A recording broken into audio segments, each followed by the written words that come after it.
Before we begin, please note that I am not a licensed financial advisor, and the information provided in this video is for educational purposes only. This presentation is not intended as financial, legal, or tax advice. You should consult with a qualified professional before making any decisions regarding your personal finances or insurance needs. Imagine two neighbors, John and Dave. They live on the same quiet suburban street in nearly identical houses. They're both 35 years old, married, with two young kids. They both earn a good living, and one evening, over the fence while grilling burgers, they realize they both need to buy life insurance to protect their families. So they do. John buys a policy. Dave buys a policy. Fast forward 20 years. John's kids are through college, his house is nearly paid off, and he's built up a massive nest egg for retirement.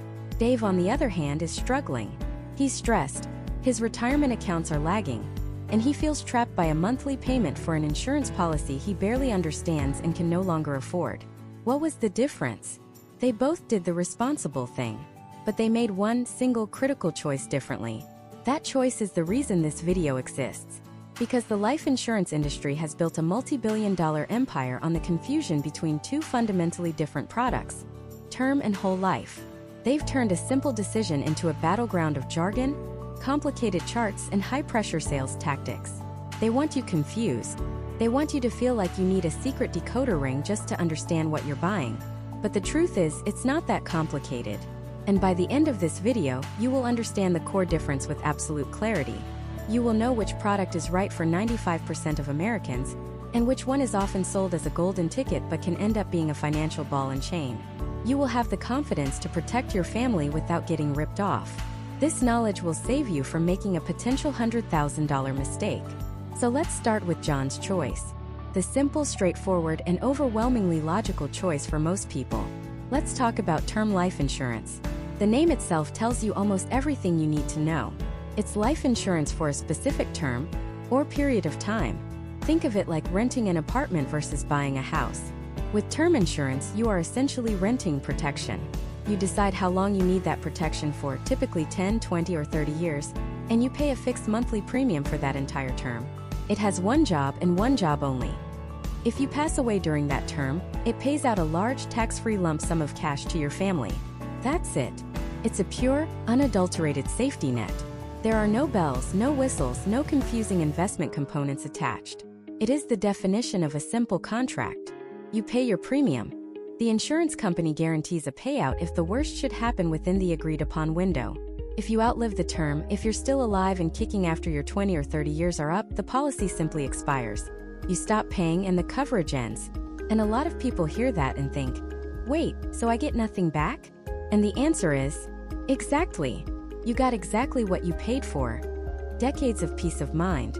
You got the guarantee that if a tragedy had struck, your family's financial world would not have collapsed. It's the same logic as your car insurance or your home insurance. You pay for it every year hoping you never ever have to use it. You don't get your car insurance premiums back at the end of the year, just because you didn't get into an accident. You paid for the protection, and that protection is the product. The entire purpose of term insurance is to cover your family during your most vulnerable financial years. Think about it. When do you need life insurance the most? It's when your kids are young and completely dependent on your income. It's when you have a massive 30-year mortgage hanging over your head. It's when your retirement accounts are just getting started, not yet large enough to support your family on their own. This period, from your late 20s to your late 50s, is your term of highest financial responsibility. So, you match the insurance term to that period of need. If you have a newborn, a 30-year term policy makes perfect sense. It will see them all the way through college and into financial independence. If you just bought a house with a 30-year mortgage, a 30-year term policy ensures that if you're not there to make the payments, your family won't lose their home. The goal of term insurance isn't to last forever. The goal is to last long enough. It's a bridge. It's designed to get your family safely to the other side, to a point in the future where you are self-insured. A point where the kids are grown, the house is paid off, and your own investments and savings are substantial enough to provide for your spouse. At that point, you don't need the life insurance bridge anymore because you've reached the destination. And because of this beautiful simplicity, because it has only one job, term life insurance is shockingly affordable. I mean, it is dirt cheap. For a healthy 30-year-old non-smoker, A 20-year term policy with a $1 million death benefit can cost as little as $30 to $40 a month. That's the price of a few fancy coffees or a Netflix subscription. For less than a pizza delivery, you can secure a $1 million, tax-free safety net for your family. It is one of the single greatest bargains in the entire financial world. The cost is low because the risk for the insurance company is also relatively low. The vast majority of people who buy term policies will outlive them, so the company never has to pay the death benefit. They're just collecting those small, manageable premiums for millions of people to cover the payouts for the unfortunate few. So let's recap term life. It's simple to understand. It's incredibly cheap. It's designed to cover a specific period of your life when your family is most vulnerable. It does one job, provide a death benefit, and it does that job perfectly. This is what our neighbor John bought. He paid his small monthly premium, slept soundly at night knowing his family was protected, and invested the rest of his money intelligently. Which brings us to the critical question. If term life insurance is so simple, so affordable, and so perfectly aligned with the needs of most American families, why does anyone buy anything else? Why does this other, infinitely more complex, and dramatically more expensive product even exist? That product is called whole life insurance. And it's where the story of our two neighbors, John and Dave, takes a very, very different turn. It's sold with promises of being a forced savings account, an investment, a way to build cash value. And it's the decision that left Dave feeling trapped and financially behind. To understand why, we need to pull back the curtain on how whole life insurance actually works, and it's nothing like the simple contract of term insurance. Let's start with term insurance because it's the bedrock. It's the simplest, most straightforward form of life insurance you can buy. Think of it like renting an apartment. You sign a lease for a specific period of time, 1 year, 2 years, whatever you need. You pay your rent every month, and in exchange you get a roof over your head. It's protection. If you stop paying rent, you lose the apartment. When the lease ends, you can either sign a new one, likely at a higher price because you're older, or you can walk away. You don't get any of your rent money back. You weren't building equity, you were paying for a service. Term life insurance is exactly the same. You choose a term, typically 10, 20, or 30 years. You pay a fixed monthly premium for that entire term. In exchange, the insurance company promises to pay out a specific amount of money, the death benefit, to your family if you pass away during that term. If you live past the end of the term, the policy simply expires. It's over. You get nothing back. The insurance company keeps all the premiums you paid because you were paying for protection and you got it. The reason it's so inexpensive, especially when you're young and healthy, is because the insurance companies have run the numbers. They know that the vast majority of people who buy a 20 or 30-year term policy will outlive it. They're betting on your survival, and most of the time they win that bet. This isn't a bad thing. It's the entire business model. It allows them to offer massive amounts of protection for a very low cost. A healthy 30-year-old might be able to get $1 million 30-year term policy for less than $100 a month. That's an incredible amount of peace of mind for the price of a nice dinner out. The purpose is crystal clear: to cover a temporary, but significant financial need. It's there to replace your income while your kids are growing up, to pay off the mortgage, to cover college costs. It's designed to protect your family during the years they are most financially vulnerable. It does one job, and it does it exceptionally well. Now let's switch gears to whole life. If term insurance is like renting, whole life insurance is sold as owning your home. And this is where the complexity and the confusion begins. It's not a simple lease. It's a thick, complicated mortgage document that most people never fully read.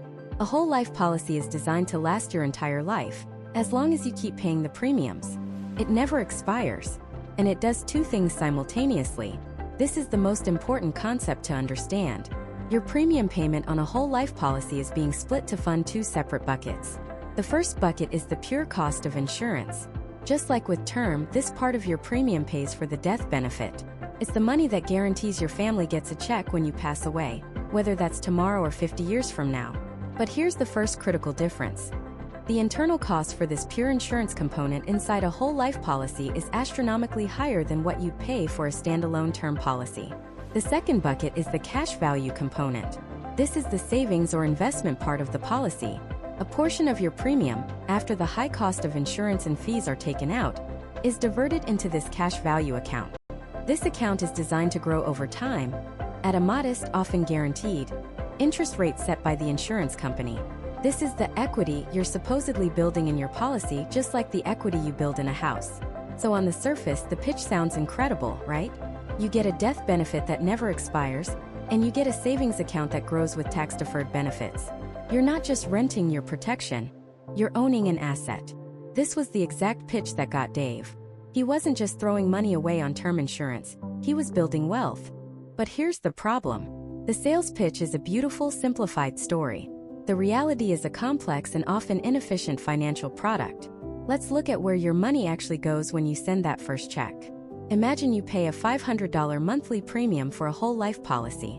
The first thing that happens is that a massive chunk of your payments for the entire first year, and sometimes more, goes directly to paying the agent's commission. These commissions are often 50 to over 100% of the first year's total premium. So, if you're paying $6,000 a year in premiums, it's very possible that $3,000 to $6,000 of that is going straight into the pocket of the person who sold it to you. Because of this, for the first 1, 2, or even 3 years, your cash value account will likely have a balance of zero. You've paid thousands of dollars into your policy, but your equity is non-existent. It's all been eaten up by commissions and the cost of insurance. This is the first shock for most policyholders. They get their annual statement after year 1, see a cash value of zero, and feel a pit in their stomach. Then, even after the commissions are paid, the growth is incredibly slow. Why? Because your premium still has to cover the high internal cost of the life insurance itself, plus administrative fees and other charges the company builds in. Only the small amount left over trickles into your cash value account. This account then grows at a very conservative rate, sometimes as low as 2 or 3%. In an environment of even moderate inflation, your investment might actually be losing purchasing power. Some policies, known as participating policies, also offer the potential to earn dividends. This is another major selling point. The agent will show you a beautiful illustration of how your cash value will explode over time thanks to these wonderful dividends. But the word dividend here is incredibly misleading. In the world of stocks, a dividend is a share of a company's profits. In the world of whole life insurance, a dividend is simply a refund of an overcharged premium. The insurance company basically says, hey, our investments did a little better than we expected, and fewer people died than we projected, so we overcharged you. Here's a little bit of your own money back. These dividends are not guaranteed, and in recent decades, as interest rates have fallen, the dividend rates paid out by insurance companies have steadily declined, meaning those glossy illustrations from the 80s and 90s look nothing like the reality of today. This brings us back to Dave's feeling of being trapped. After 3 years of paying his hefty premiums, he had poured over $18,000 into his policy. He looked at his statement and saw his cash value was just a little over $2,000. He was floored. Where did the other $16,000 go? It went to commissions, fees, and the cost of insurance. He felt sick. He thought about canceling, just cutting his losses. But that's when he discovered the final set of golden handcuffs, the surrender charge. If you cancel a whole life policy, especially within the first 10 to 15 years, the insurance company doesn't just give you your cash value. They hit you with a surrender charge, a penalty for backing out of the contract early. In many cases, these charges are so high in the early years that if you cancel, you walk away with nothing or a tiny fraction of what you paid in. So Dave was stuck. He could continue pouring money into a product that was giving him almost no return, or he could cancel it and formally lose the tens of thousands of dollars he had already paid. It was a lose-lose situation, engineered by the very structure of the product. The simplicity of term insurance, pay for protection, get protection, was gone. It had been replaced by a labyrinth of high fees, slow growth, and financial penalties, all wrapped in the promise of building wealth. But what about the biggest selling point of whole life? The one the agents save for the grand finale? The ability to become your own bank and borrow from yourself, tax-free? Is that a financial superpower that makes all these downsides worth it? Or is it the most misunderstood and dangerous part of the entire whole life sales pitch? That's what we're breaking down next. The concept is called becoming your own banker. The sales pitch is seductive, powerful, and it's the #1 reason people get drawn into buying whole life insurance. It goes like this: why give your money to a bank, let them earn a huge return on it, and then have to beg them to borrow it back with interest? With a whole life policy, you can create your own private pool of capital. You can access it whenever you want, for any reason, with no credit check, and pay it back on your own schedule.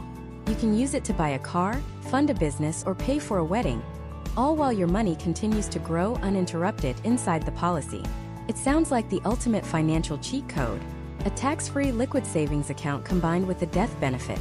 But when you pull back the curtain, the machine isn't quite as magical as it seems.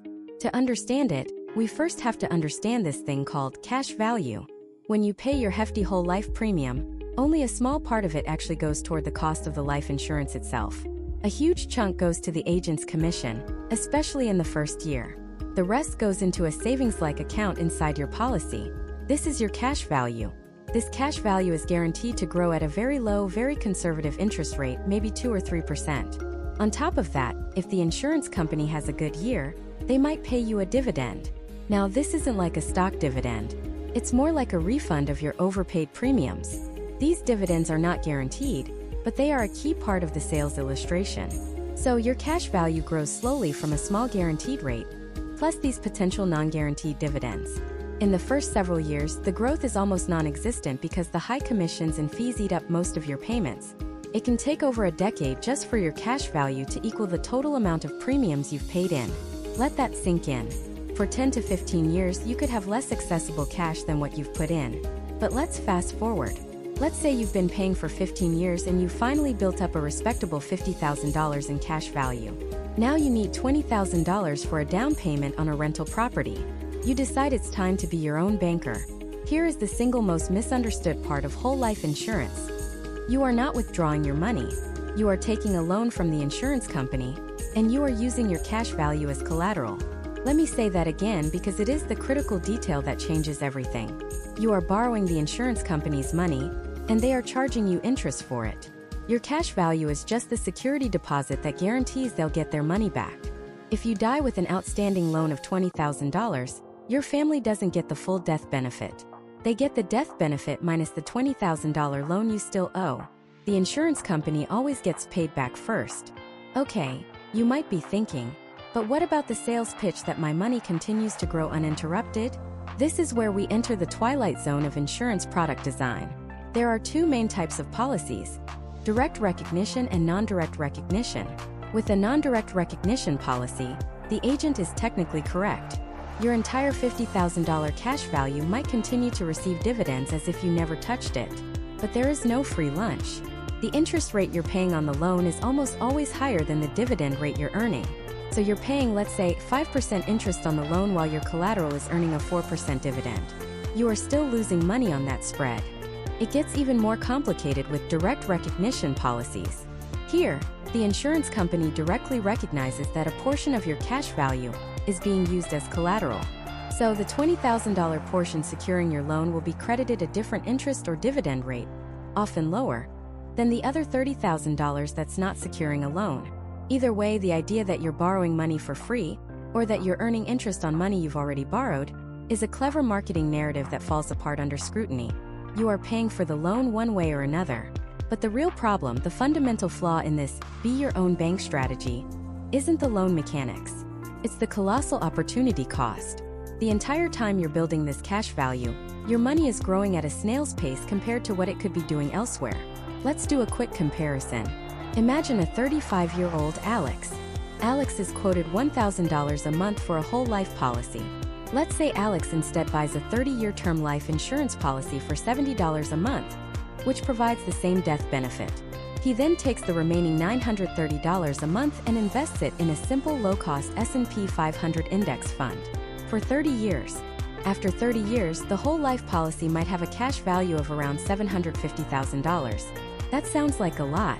Alex has paid in $360,000 in premiums to get there. He can borrow against this $750,000, paying interest to do so. Now, what about the term and invest strategy? Alex paid $70 a month for his insurance and invested $930 a month. Assuming a conservative average annual return of 8% for the S&P 500, which is below its historical average, how much would Alex have? He would have over $1.3 million. And if the market performed at its historical average of 10%, he'd have over $2.1 million. That's not a small difference. It's a life-changing amount of money, and this money is fully his. He doesn't have to take a loan to access it. He can sell some of his shares and use the cash. Yes, he'll have to pay capital gains tax, but even after taxes, he is light years ahead of the whole life policy's cash value. The Be Your Own Banker pitch conveniently ignores that the bank you're creating is incredibly inefficient and underfunded, compared to what you could build by simply separating your insurance from your investments. You're paying a massive hidden fee for the privilege of borrowing your own money, and that fee is the millions of dollars in investment returns you gave up. But there's one more danger we have to talk about: a hidden time bomb buried in the policy's fine print. What happens if you take out a large loan and then, for whatever reason, a job loss, a medical emergency, you can no longer afford to pay the premiums or the loan interest? The interest on the loan continues to accrue. It gets added to the loan balance. Over time, that loan balance can grow until it equals the entire cash value of your policy. When that happens, the insurance company will terminate your policy. It lapses. And at that moment, the bomb goes off. The IRS considers the portion of the loan that exceeded the total premiums you paid in to be taxable income, all at once, in that single year. Imagine you paid $100,000 in premiums over the years and had a loan of $150,000 when the policy lapsed. You would suddenly receive a 1099, or in the mail from the insurance company, informing you, and the IRS, that you have $50,000 of taxable income that you must pay taxes on immediately. You get a massive tax bill for money you already borrowed and spent, from a policy that no longer exists. It is a catastrophic failure point that can financially ruin people in their retirement years, precisely when they are most vulnerable. So, is being your own banker a financial superpower? Or is it a marketing slogan designed to sell you an expensive, inefficient, and complex product? It gives you the illusion of control, but it comes at the cost of high fees, poor returns, and a potential tax nightmare. It handcuffs your money for decades in a low-yield account, all while a simple strategy of buying term and investing the difference could have made you a multimillionaire. Now, defenders of whole life will argue that we're not looking at it correctly. They'll talk about advanced strategies, about using these policies for estate planning, or as a stable asset to balance a volatile portfolio. They'll say that comparing it to the S&P 500 is unfair because whole life is safe and guaranteed. But how safe is a product with returns so low they may not even keep up with inflation? And how does that safety compare to the actual real-world returns you sacrifice to get it? We got our hands on actual in-force policy illustrations from major insurance carriers, and we're going to put the numbers side by side. The guaranteed versus the non-guaranteed, the projected versus the reality. What you're about to see is the one thing they don't want you to focus on, the cold, hard math. Alright, let's pull back the curtain. We're going to use a real-world example. Meet Alex. Alex is 35 years old, in good health, a non-smoker, living in Texas. Alex needs a $1 million death benefit to protect his family, a spouse, 2 young kids, and a mortgage. This is the classic American scenario. Alex gets quotes for the 2 main products we've been talking about: a 30-year term policy and a whole life policy. First up, the 30-year term policy. The goal is simple. If Alex passes away anytime in the next 30 years, while the kids are growing up and the mortgage is being paid down, his family gets a check for $1 million tax-free. Pure, simple protection. The cost for this peace of mind? For a healthy 35-year-old like Alex, we're looking at roughly $80 a month. Let me say that again. $80. For $1 million safety net. That's less than a daily Starbucks habit. Less than most people's cell phone bills. It's incredibly affordable, and that's the entire point of term insurance. It's designed to be the most efficient way to buy a large amount of death benefit for the years you need it most. For 30 years, Alex pays his $80 a month. If he dies, his family is protected. If he doesn't die, the policy expires at age 65, and he walks away having had the coverage. Simple. Now, Alex gets a quote for a whole life policy. Same person, same health, same $1 million death benefit. But this policy is designed to last his entire life and build this thing called cash value. The agent presents him with a beautiful folder, full of charts and projections. The premium for this policy? It's not $80 a month. It's closer to $850 a month. More than 10 times the cost. Immediately, your brain is doing the math. That's a difference of $770 every single month. The agent is quick to point out. But Alex, you're not just spending that $850 like you are with term. A huge portion of that is going into your own personal savings account inside the policy, your cash value. It's a forced savings plan that grows tax-deferred, and you can access it later in life. This is the fork in the road. This is the core of the entire debate. The philosophy of buy term and invest the difference says Alex should take the $80 term policy and then diligently invest that extra $770 every month into a low-cost index fund, like an S&P 500 fund. Over 30 years, that investment could grow into a massive nest egg, potentially far more than the cash value in the whole life policy. The whole life philosophy says that's too risky. People aren't disciplined. The market goes up and down. This whole life policy gives you guarantees. It's slow, it's steady. It's the tortoise in the race against the hare. So which is it? Let's look at the actual whole life illustration the agent gave Alex. This is the document that shows how the policy is supposed to perform. And right away, you'll notice it's split into two main sections, two parallel universes. On one side, you have the guaranteed values. On the other, you have the non-guaranteed values. Let's start with the guaranteed column. This is the absolute legally binding worst-case scenario.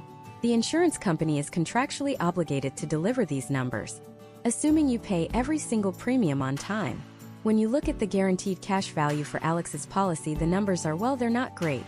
In year 1, Alex pays in $10,200 in premiums. His guaranteed cash value at the end of the year? Zero. A big fat zero. Sometimes it's a few $100, but often it's nothing. All that money went to commissions, fees, and the cost of the insurance itself. By year 5, he's paid in $51,000. His guaranteed cash value might be around $30,000. He's $21,000 in the hole. By year 10, he's paid in $102,000. The guaranteed cash value is maybe $75,000. Still deep underwater. In fact, if you look at the guaranteed column, the break-even point, the year where the cash value finally equals the total premiums he's paid, is often somewhere around year 18 or even year 20. For 2 decades, on a guaranteed basis, he would have been better off stuffing the money under his mattress. This is the part of the illustration that the agent will gloss over very, very quickly. They'll say, oh, that's just the worst-case scenario. The company has paid dividends for over 150 consecutive years. Nobody ever actually gets the guaranteed amount. And they'll immediately point your eyes to the other column, the non-guaranteed column. This is where the magic happens. This is the sales pitch. This column projects what your cash value and death benefit could look like based on the company's current dividend scale. Dividends are a portion of the insurance company's profits that are returned to policyholders. They are not guaranteed. They can and do change. Looking at this non-guaranteed column, the picture is much rosier. In year 1, the cash value is still low, but it's there. By year 5, you're still underwater, but not by as much. The break-even point in this projection might happen around year 8 to 12. That's a lot better than year 20. The agent will then show you the projections for age 65. Alex has been paying his $850 a month for 30 years. He's paid in a total of $306,000. According to the non-guaranteed projection, his cash value might be sitting at around $600,000. And his death benefit, which started at $1 million, might have grown to $1.5 million thanks to those dividends. The agent says, see, Alex? You've nearly doubled your money, completely tax-deferred. You can now take out tax-free loans from your cash value to supplement your retirement income. And you still have a massive death benefit for your heirs. Can your 401k do that? Can you get that kind of safety and tax advantage by investing the difference yourself? This is an incredibly powerful sales pitch. It sounds like the perfect financial product. Safe, predictable growth, tax advantages, and a death benefit all rolled into one. It's the ultimate financial multi-tool. But here's the problem. The entire beautiful picture is built on a foundation that is not guaranteed. The dividend rate used in that projection is today's rate. What happens if interest rates fall over the next 30 years? What happens if the insurance company's investment returns aren't as good as they are today? The dividends will be lower. And if the dividends are lower, that entire non-guaranteed projection comes crashing down. Your break-even point gets pushed further out. Your cash value at age 65 is significantly less than what was shown to you on that piece of paper. The growth you were promised simply doesn't materialize. So you're left with a choice. Do you bet on the cold, hard, but frankly unimpressive math of the guaranteed column? Or do you bet on the exciting, but completely unguaranteed, projections of the dividend-driven column? This is the dilemma. The term insurance advocate will scream. It's a no-brainer. Take the $770 difference and invest it. Even with market ups and downs over 30 years, you'll crush the returns of the whole life policy. They'll show you charts where that $770 a month, earning an average 8% return in the stock market, grows to over $1 million.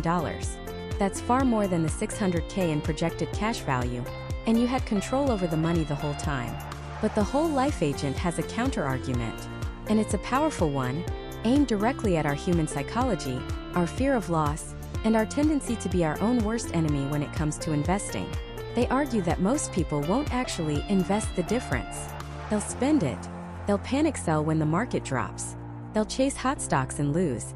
The whole life policy, they argue, is a disciplined automatic savings vehicle that protects you from yourself. So who's right? Is buy term and invest the difference a foolproof strategy for the disciplined investor? Or is whole life the slow and steady tortoise that ultimately wins the race for the average American, who lacks the time or temperament to manage their own portfolio? The answer isn't as simple as looking at a spreadsheet. It goes much deeper into the mechanics of these policies and, more importantly, into human behavior. And that's exactly where we're going next. Let's unpack that beautiful, simple, and often disastrously flawed theory of buy term and invest the difference. On paper, it's perfect. In the real world, it runs headfirst into the one variable that spreadsheets can't account for you: the messy, unpredictable, emotional, and busy human being. The first and most massive hurdle is what we call the discipline gap. It's the vast canyon between what we intend to do and what we actually do. Let's imagine two people, both 35 years old, both in good health. Let's call them Sarah and Mike. Both get a quote for a whole life policy that costs $300 a month. They also get a quote for a term policy that provides the same death benefit for the next 30 years, but it only costs $50 a month. That's a difference of $250. Sarah decides to buy the term policy. She's smart. She's read the blogs. She's going to invest that $250 difference every single month no matter what. She sets up an automatic transfer from her checking account to a brokerage account. For the first year, it works like a charm. She's feeling great about her decision. But then life happens. The transmission on her car goes out. It's a $3,000 repair she wasn't expecting. She looks at her finances and thinks, okay, I'll just pause that $250 transfer for a couple of months to help cover this. No big deal. A few months later, her company announces layoffs. She doesn't lose her job, but the uncertainty makes her nervous. She decides to pause the investment again just to build up a little extra cash. Then comes a great opportunity for a family vacation. The kids are at the perfect age. The difference money is just sitting there, and it becomes the vacation fund. Over the next 20 years, Sarah is a good person. She's a good saver generally. But that $250 a month investment? It's sporadic.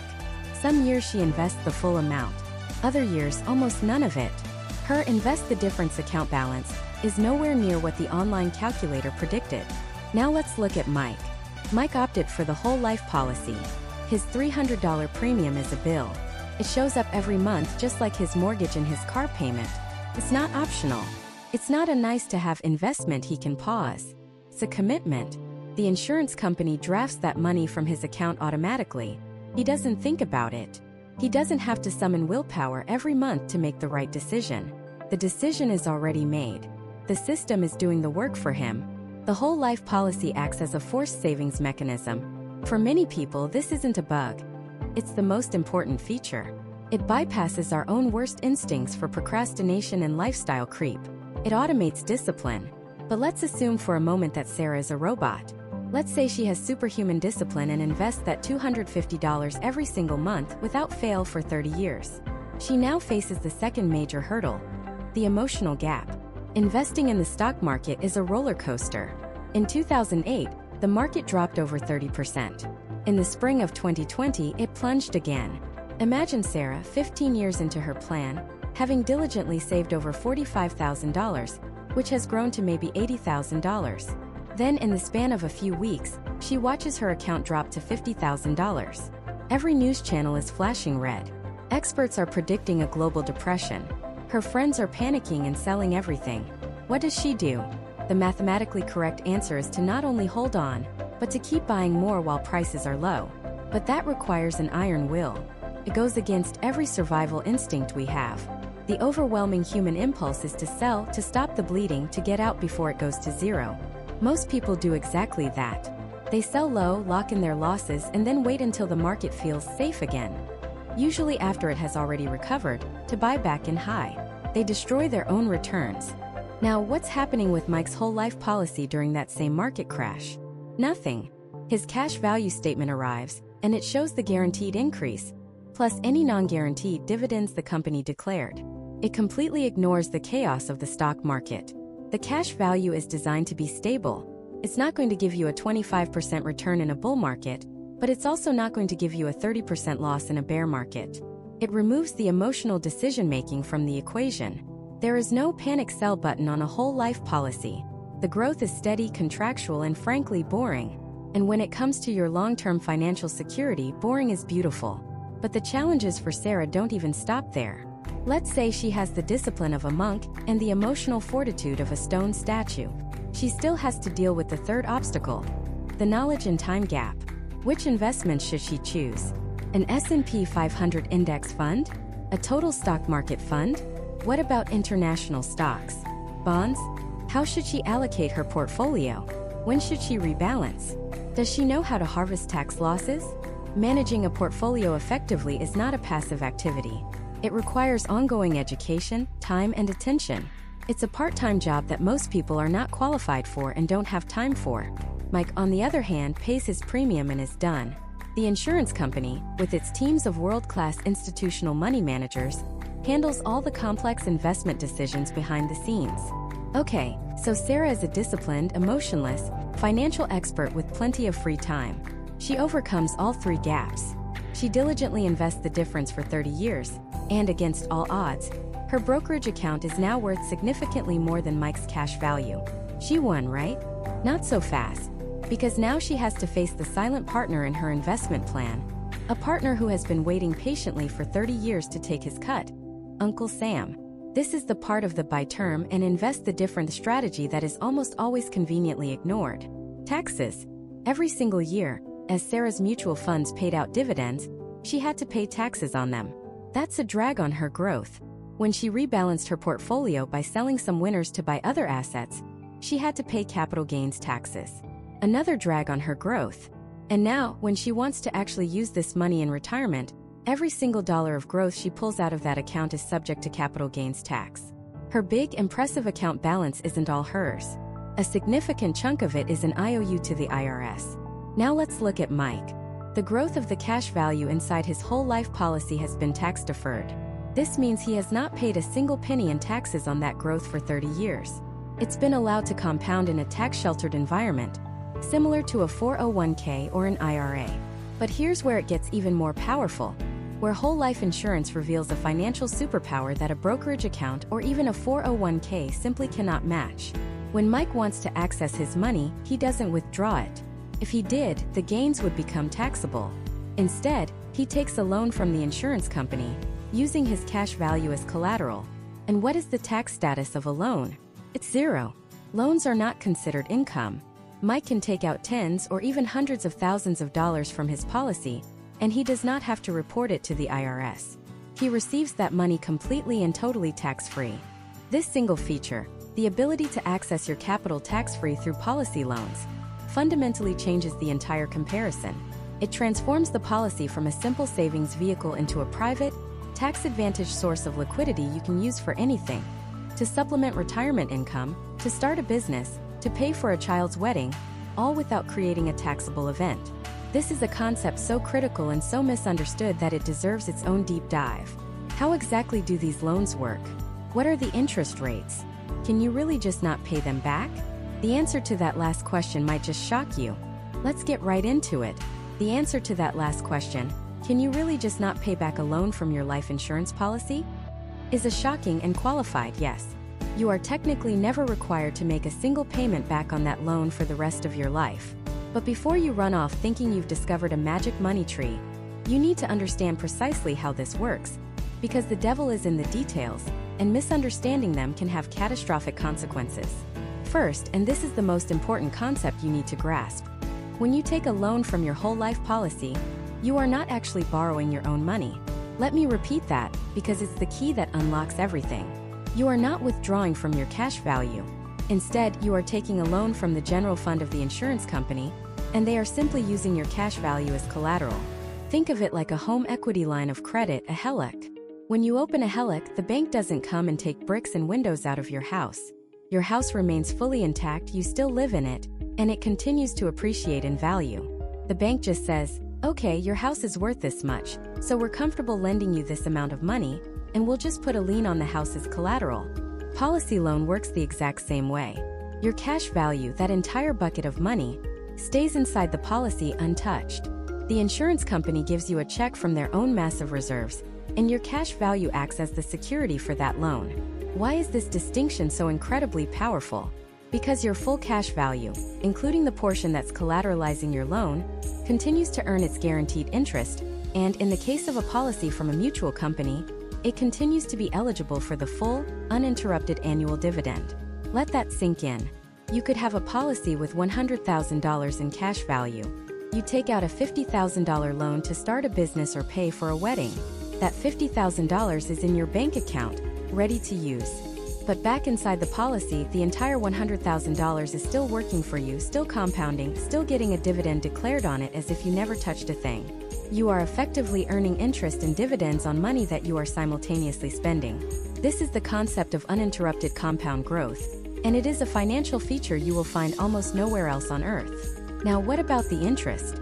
Of course, the insurance company charges you interest on the loan. They're a business, not a charity. This interest rate can be fixed or variable, depending on the policy contract you signed. A typical fixed rate might be somewhere in the 4 to 6% range. But here's where it gets even more interesting. You have to look at the net cost of the loan. Let's say the insurance company charges you 5% interest on your loan, but in that same year they issue a 4.5% dividend. Remember, you get that dividend on your entire cash value, even the part securing the loan.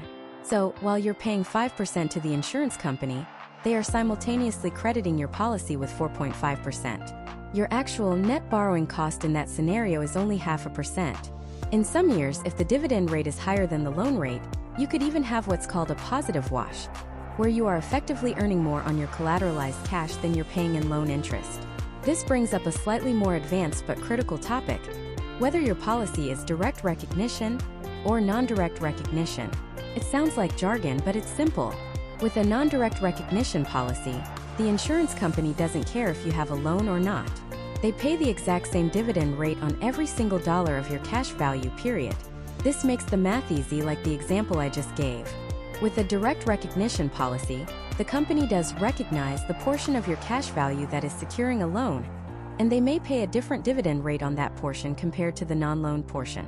Now, you might think that sounds bad, like they're penalizing you, but that's not always the case. Sometimes they might pay a higher dividend on the loan portion to create a very favorable, low-cost loan environment. It all depends on the company and their specific philosophy.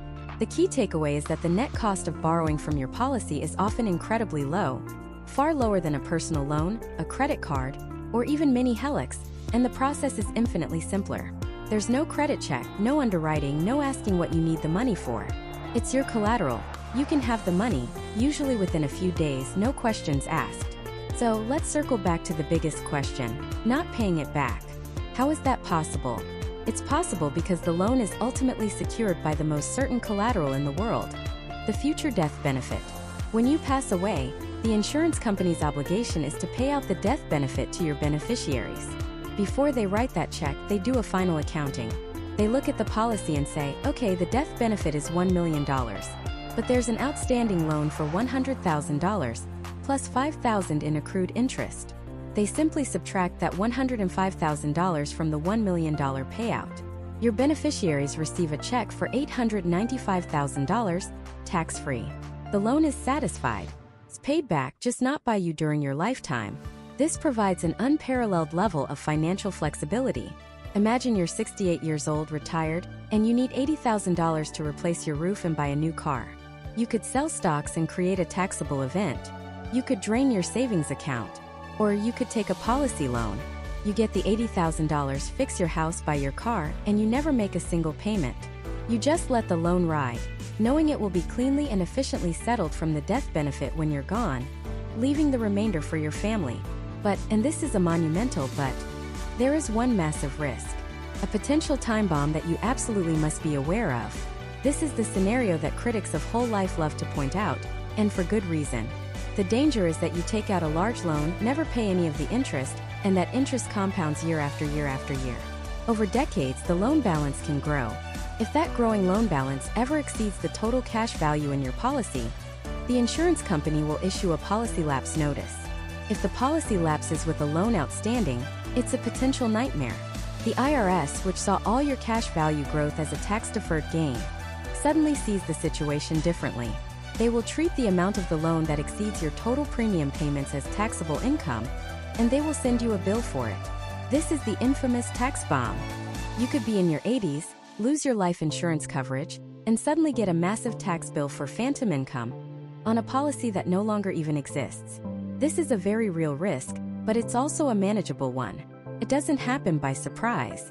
The insurance company will send you notices for years, warning you that the loan is approaching the cash value. It's a problem that arises from neglect, not from a fundamental flaw in the product. You can prevent it by paying just the annual interest on the loan, by using dividends to pay down the loan, or by making occasional principal payments. You just can't take out a maximum loan, ignore it for 30 years, and expect no consequences. So the policy loan is an unbelievably powerful financial tool. It offers tax-free access to capital at a low net cost, without interrupting the compound growth of your asset, and with no required payments. It's a source of liquidity and opportunity that is almost unmatched. But it demands responsibility. It must be managed.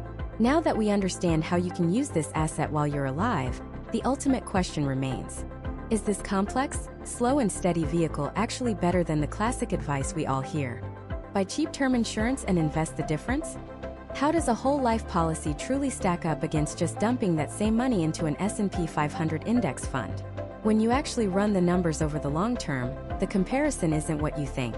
In fact, for creating a stable, secure, and tax-free pillar of your financial life, this old-school tool can achieve things that traditional investing simply cannot.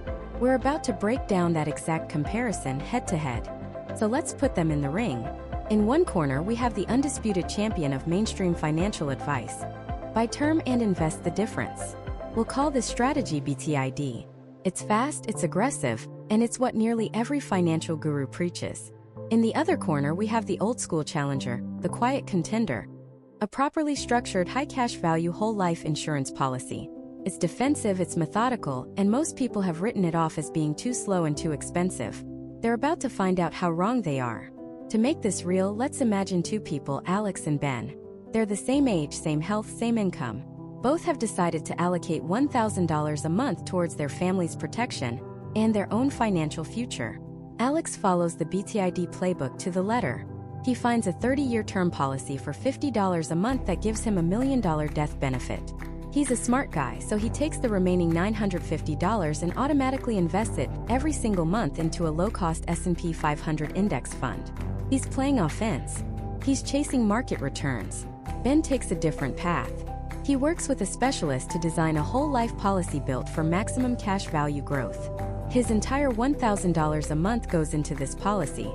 This single asset is designed to provide both a death benefit and a growing, accessible pool of capital. Ben is playing defense first, building a financial fortress. For the first 5, even 10 years, Alex looks like an absolute genius. The stock market is on a tear. His $950 a month, supercharged by compound growth, is exploding. He's seeing 8, 10, even 12% average returns. He looks at his brokerage statement and feels like he's winning the game. He might even call Ben and say, "Dude, what are you doing? My account is soaring and your cash value is barely budging. You're missing out." And he's not wrong. In the early years, Ben's cash value growth is slow. Feels like molasses in winter. Why? Because a portion of his premium is covering the permanent cost of insurance, and the policy is building its foundation. It's front-loaded. Ben isn't chasing market highs. He's securing contractual guarantees. His account statement isn't a roller coaster. It's a staircase, with each step being a small, guaranteed, predetermined move up. While Alex is on a rocket ship, Ben is laying the foundation for a skyscraper, brick by guaranteed brick. Then the inevitable happens. The market turns. It's not a small correction, it's a full-blown crash. A 2008-style financial crisis hits. The S&P 500 plummets 40%. Alex opens his statement and his heart sinks. The six-figure account he was so proud of has been decimated. Years of gains gone in a matter of months. His rocket ship has just crash-landed. Psychologically, he's crushed. His financial planner is telling him, "Don't panic. Don't sell. Just hold on. But every instinct in his body is screaming, get out. The $950 he's supposed to invest next month now feels terrifying. Is he just throwing good money after bad? The aggressive, offensive tool he was using for growth has now become a source of immense stress and paralysis. What about Ben? He opens his annual policy statement, and he sees something that seems impossible in this economic climate. His cash value went up. It didn't go up by 12%, but it went up by its contractually guaranteed amount. Plus, he may have received a non-guaranteed dividend on top of that, because he chose a policy from a mutual insurance company that shares its profits with policyholders. While the world's markets were burning, his financial fortress stood untouched. It performed exactly as it was designed to, completely insulated from the chaos of Wall Street. There was no panic, no stress, just another step up the staircase. But this is where the story pivots from defense to offense. This is the part that almost everyone misses. The crash has created the single greatest buying opportunity in a generation. Stocks are on a 40% off sale. Real estate is cheap. Businesses are for sale for pennies on the dollar. Alex sees the opportunity, but he's trapped. He can't sell his stocks to buy more. That would be locking in catastrophic losses. He can't get a loan from the bank because banks aren't lending. They're scared just like everyone else. His wealth is on paper, and that paper is currently on fire. He is a spectator, forced to watch the opportunity of a lifetime pass him by. Ben, on the other hand, is not a spectator. He's a player. He calls his insurance company and requests a policy loan against his cash value. This isn't a loan from a bank. He's borrowing from the insurance company's general fund, using his cash value as collateral. The process is simple. There's no credit check, no income verification, no questions about what he'll use the money for. The money is in his bank account in a matter of days. And here's the critical part. The cash value in his policy remains in his policy, still compounding, still earning interest and potential dividends, as if he never touched it. He's just using it as collateral. With that tax-free loan, Ben now has a war chest of liquid capital. He can now go and buy the very same S&P 500 index fund that Alex is terrified of, but he's buying it at a massive discount. He can buy the rental property down the street for a fraction of what it was worth a year ago. He can fund his business. He has become the bank. His slow, boring defensive asset has just transformed into his most powerful offensive weapon. He is buying assets when they are cheap, using a stable source of funding that doesn't force him to sell his other assets at the worst possible time. Now let's fast forward 30 years. Both Alex and Ben are ready to retire. Alex's 30-year term policy has just expired. It served its purpose, but now it's gone. He has to hope he's healthy enough to qualify for a new policy, which will be astronomically expensive at his age. More importantly, he's looking at his investment account. He was a disciplined investor, he weathered the storms, and he's built up a multi-million-dollar nest egg. It looks fantastic, but there's a problem. It's a pre-tax number. Every single dollar he pulls out of his 401k or IRA is going to be taxed as ordinary income. He spent his entire life building this mountain of money, only to realize he has a silent, unpredictable partner, the IRS. And tax rates in the future are a complete unknown. They could be much higher than they are today. So his $2 million nest egg isn't really $2 million. It's $2 million minus a massive unknown future tax bill. Now let's look at Ben. His whole life policy is still in force, and it will be until the day he dies. The death benefit is now significantly larger than what he started with, thanks to the paid-up additions purchased by his dividends over the years. But the real magic is his cash value. It has grown into a massive liquid pool of capital. How does he access it for retirement? He doesn't make withdrawals. He continues to take tax-free policy loans. He can create a steady, reliable stream of retirement income for himself, and he never has to pay income tax on it. Let me repeat that, a tax-free retirement income stream. Because it's structured as a loan, it's not considered income by the IRS. He can let the loan balance ride for the rest of his life. When he passes away, the insurance company simply subtracts the outstanding loan balance from the death benefit, and the rest, still a substantial tax-free sum, goes to his heirs. So who won? Alex built a large taxable asset subject to market volatility and sequence of return risk. Ben built a financial fortress, a stable, predictable asset that gave him liquidity and control when he needed it most, and ultimately provided him with a tax-free income in retirement. The truth is, it was never a competition. The question isn't, which one is better? The question is, why aren't you using them together? The fatal flaw in the mainstream BTID argument is that it presents these two as mutually exclusive options. The truly sophisticated strategy is to use whole life as the non-correlated, stable foundation of your financial life, your bedrock, and then build your stock market portfolio on top of that unshakable base.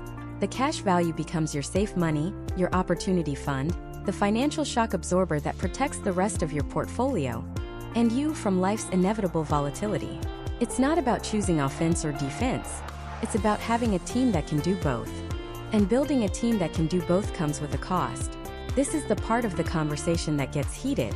It's where the internet forums explode and the financial gurus draw their lines in the sand. It's the topic of fees, commissions, and the infamous accusation that whole life insurance is a ripoff. So let's walk straight into the fire and address this head-on. When you look at a term policy, the cost is straightforward. You pay a premium, and in exchange you get a pure death benefit for a set number of years. It's clean, it's simple, and it's cheap. It's like hiring a freelance security guard for a single event. You pay them for their time, and when the event is over, they go home. The cost is low because the commitment is temporary and the service is singular. Whole life is different. The premium you pay is significantly higher, and a large portion of it in the early years goes toward commissions and administrative costs.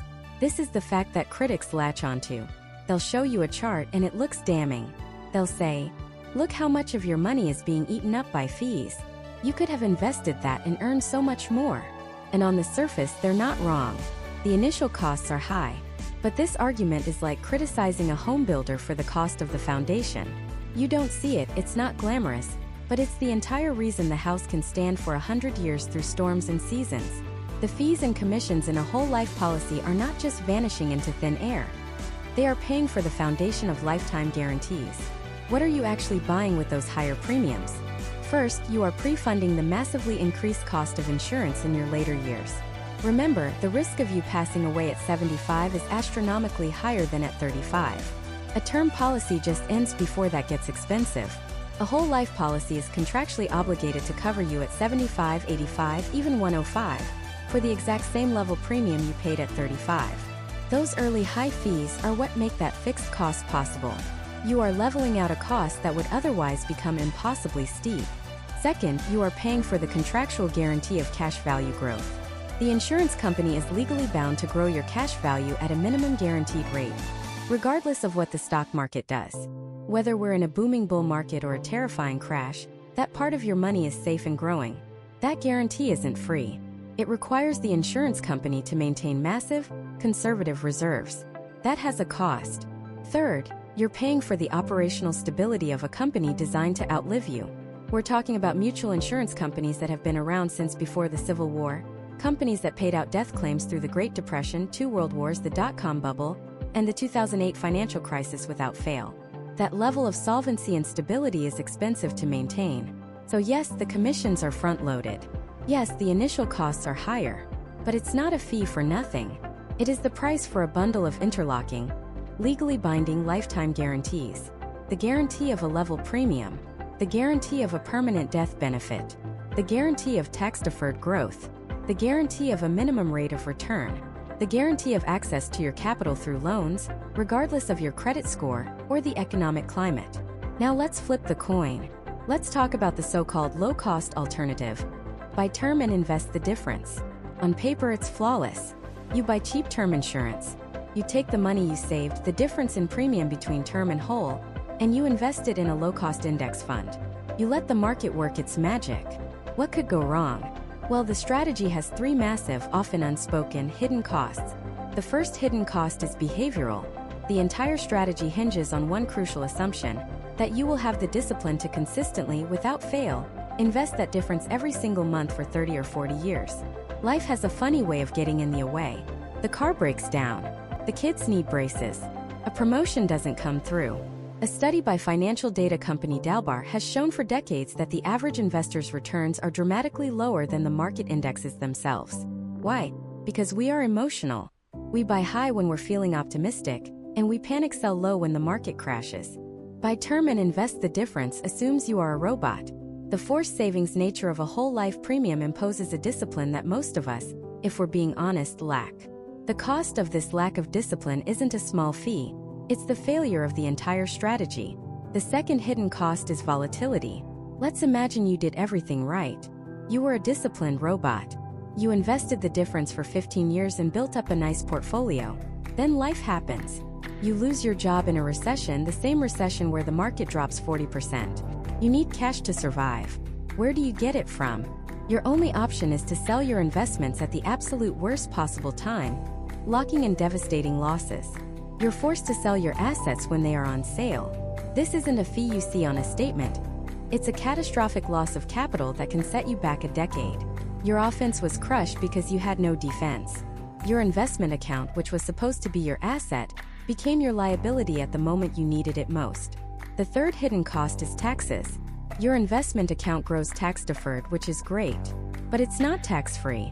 When you eventually need to use that money, whether for retirement, an emergency, or an opportunity, you have to sell your assets and pay capital gains tax.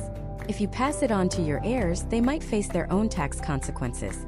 The growth you see on paper is not the net amount you get to keep. Every withdrawal is a taxable event, which creates a drag on your returns and complicates your financial life. Let's make this real. Meet two families, the Wilsons and the Garcias. Both 35, 2 kids, same income. The Wilsons follow the buy term, invest the difference philosophy. They get a $1 million 30-year term policy for $80 a month.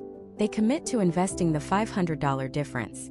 The Garcias decide on a properly designed whole life policy. Their premium is $580 a month for a smaller initial death benefit, but one that will grow over time. For the first 10 years, the Wilsons look like geniuses. The market is roaring. Their investment account is ballooning. They pat themselves on the back for not buying that expensive whole life policy. The Garcias' cash value is growing, but slowly, steadily. It's not exciting. Then year 11 hits. A major market correction. The market drops 35%. Around the same time, Mr. Wilson's company has layoffs, and his job is eliminated. Suddenly, their income is slashed, and their investment for the future is worth a third less than it was just months ago. They have 6 months of savings in the bank, but after that, they'll have to start selling their beaten-down stocks to pay the mortgage. They are terrified. Now look at the Garcias. Mrs. Garcia gets laid off in the same downturn.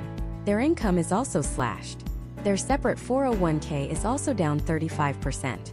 But they don't panic. They call their insurance agent and take a policy loan against their cash value. The money is in their bank account in a few days. It's tax-free. It doesn't require a credit check. And most importantly, they didn't have to sell a single share of their 401k at a market bottom. The cash value acted as the financial firewall, protecting their market-based assets from being liquidated in a crisis. It was the shock absorber that kept their entire financial plan from shattering. 5 years later, the market has recovered. The Wilsons are back on their feet, but they never fully recovered from selling a chunk of their portfolio at the bottom. It left a permanent scar on their net worth. The Garcias are also back on their feet. They've been paying back their policy loan on their own schedule, and their 401k has fully participated in the market recovery because they never had to touch it. The fees on the Wilsons index funds were 0.04%. The fees on the Garcias whole life policy were substantially higher. But who really paid the higher cost? The family who paid a transparent price for guarantees, or the family who faced the hidden, devastating costs of volatility, behavior, and taxes at the worst possible moment? The real cost isn't always the number on the expense ratio. The real cost is the failure of a strategy when life puts it to the test. So let's flip the script. Instead of a strategy that exposes you to the storms of volatility, behavior, and taxes, what if you could build a financial foundation on solid ground? What if, instead of just buying a temporary product and hoping for the best in a system you can't control, you could build a permanent asset that you do control? An asset engineered from the ground up to withstand the very pressures that cause other plans to fail. This isn't about finding a better stock or a lower fee mutual fund. This is about a fundamental shift in strategy. It's the difference between building a financial lean-to and constructing a financial fortress. The foundation of this fortress is built with something that is almost a foreign concept in the world of market investing: guarantees. With a properly structured whole life insurance policy from a mutual, dividend-paying company, you don't have hopes. You have contracts. You have a guaranteed minimum cash value growth rate, year after year, completely independent of what the S&P 500 does. You have a guaranteed death benefit that will be there for your family whether you pass away tomorrow or in 50 years. You have a guaranteed level premium that will never ever increase. Think about that for a second. In a world of financial uncertainty, this is an island of contractual certainty. The market can crash 40%, but your cash value is contractually guaranteed to increase. Interest rates can skyrocket, but your premium is guaranteed to stay the same. This isn't a prediction. It's a promise written into the legal structure of the policy. This is the bedrock. It's the non-negotiable floor below which your assets' value will not fall. Now, on top of that guaranteed foundation, the insurance company might pay non-guaranteed dividends. These aren't like stock dividends. They're a return of premium, which means they aren't considered taxable income.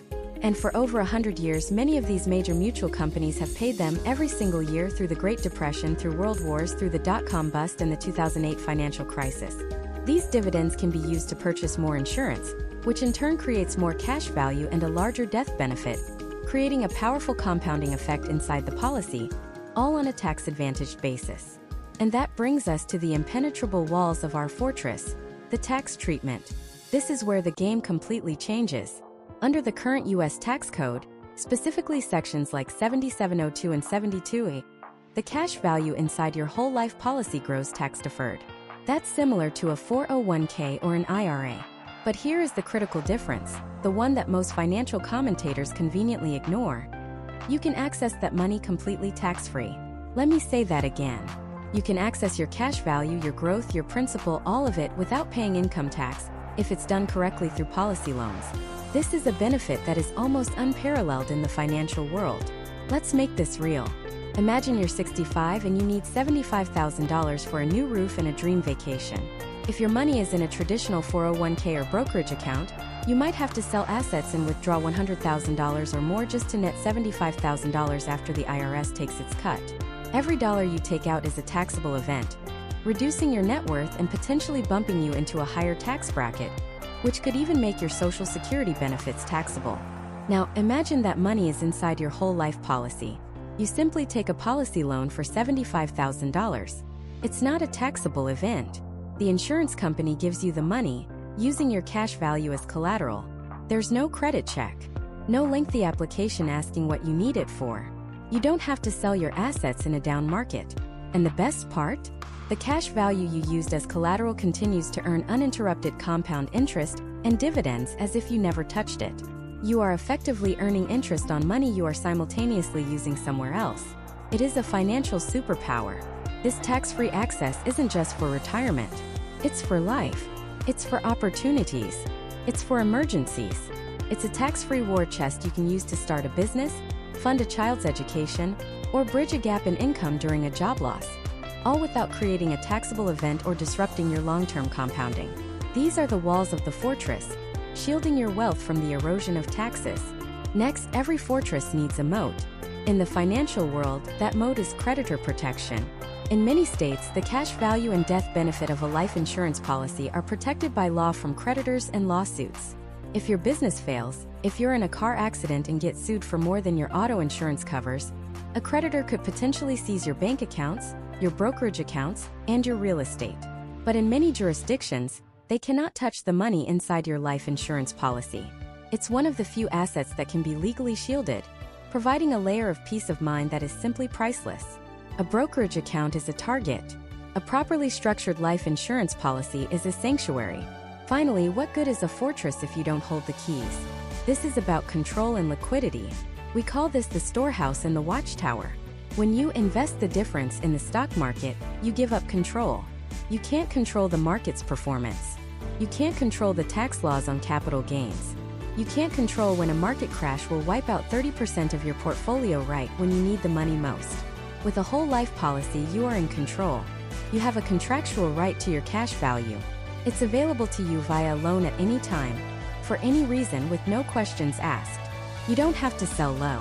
You don't have to hope the market is up. You have a pool of liquid capital that you command. Functions like your own private bank. When a once-in-a-lifetime investment opportunity comes along, do you want to have to sell your best performing stocks and pay capital gains tax to raise the cash? Or would you rather just write yourself a check from your own personal financial system tax-free? This isn't an either/or proposition. This isn't about whole life being better than the stock market. That's the wrong debate. A championship sports team doesn't have only offense. It has a defense.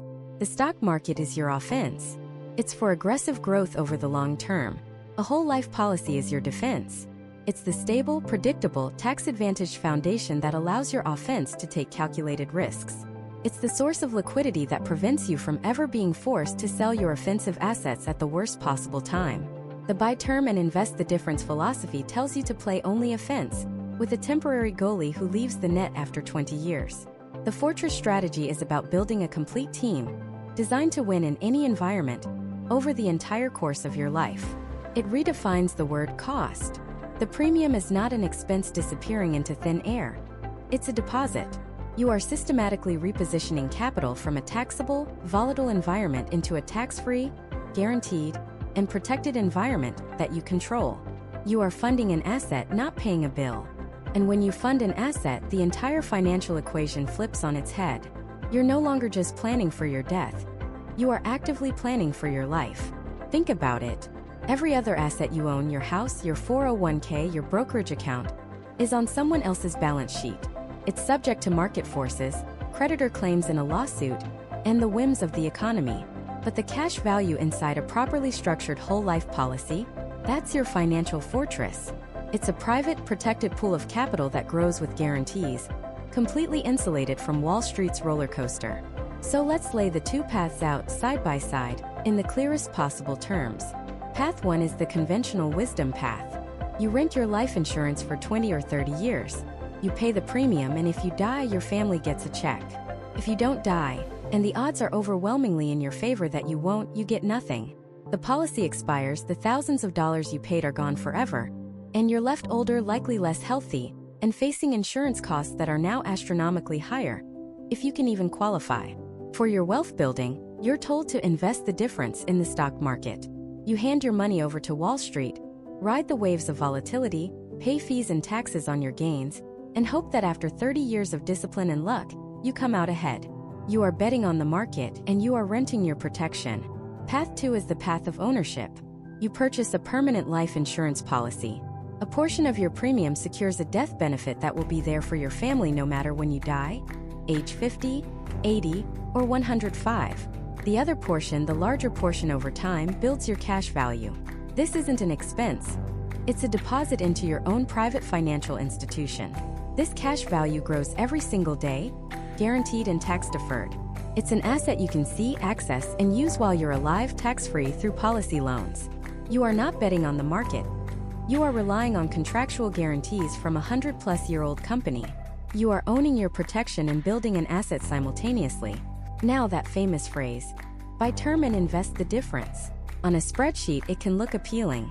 And if you are a person with the discipline of a Navy SEAL who will unfailingly invest that difference every single month for 30 years, never panic selling during a market crash, never raiding the account for an emergency or an opportunity, and never getting hit with a major life event that throws you off track, then maybe, just maybe, you could come out ahead. But we don't live on a spreadsheet. We live in the real world. And in the real world, life happens.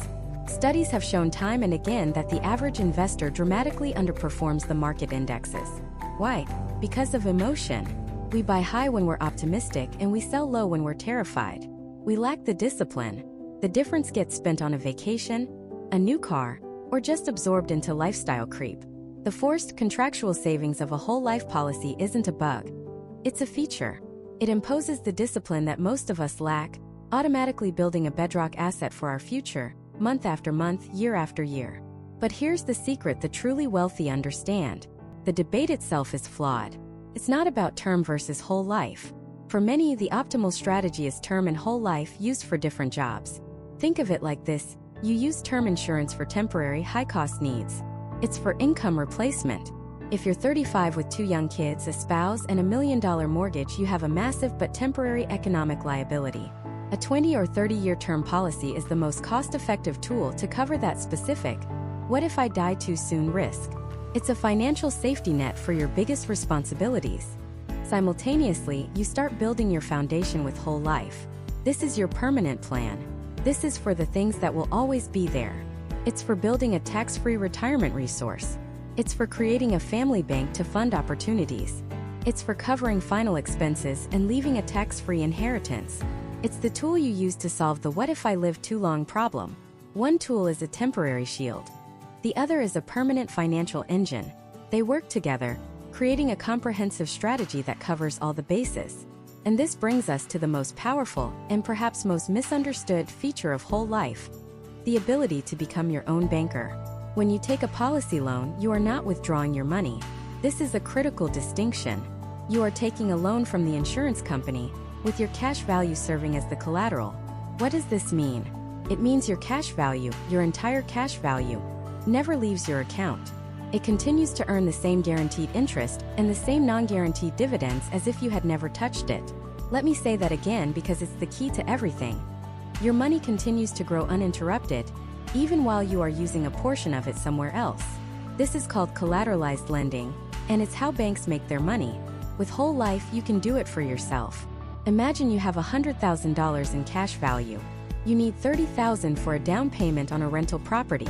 You can call the insurance company and have that $30,000 wired to your bank account in a matter of days. No credit check, no loan application, no questions asked about what you're using it for. It's your money. You now have the $30,000 to invest in the property, which generates its own return. Meanwhile, your full $100,000 inside the policy is still growing, still compounding, as if it were never touched. You are earning a return in two places at once with the same dollar. This transforms your financial life. You are no longer at the mercy of banks when you need capital. You want to start a business? Fund it from your policy. Pay for a child's wedding or education? Fund it from your policy. Bridge a gap between jobs or cover a medical emergency? Fund it from your policy. You dictate the repayment terms.